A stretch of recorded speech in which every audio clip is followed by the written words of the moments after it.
Bound to Cavite. Halo, panibagong araw, panibagong deliver. I-deliver nga namin itong water bento sa May Cavite. Kaya pinapinal touch na lang ang water bento. Free customized name nga ang water bento natin. Kaya kung anong man ang gusto mong pangalan, pwedeng pwede. Kahit boss mapagmahal.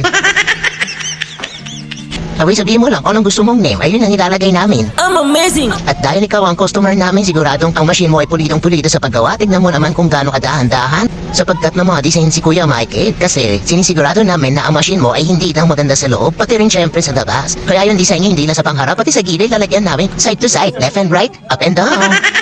So yun na nga kami ng mismo ang nagdi-deliver, kaya aramdam mo ang init ng panahon. Sa panahon na yan, kailangan lagi kang may dalang tubig, payo, at saka yung minipan. Ay naku po, Diyos ko, kaya ako sa'yo, click the yellow basket below. At ayan, ang makarating na kami sa aming destination, at na binaba ang machine.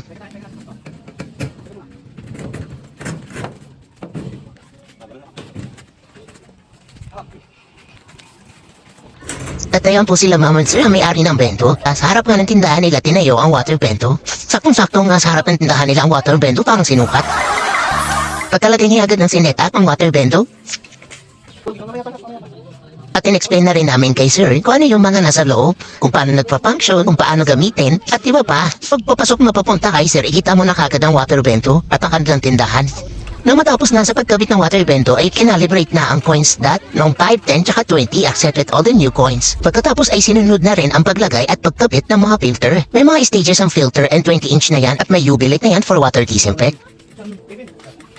At ayan, tapos na ang pag-setup. Ganun lang naman kadali pag-install ng ating water bento. Thank you for trusting.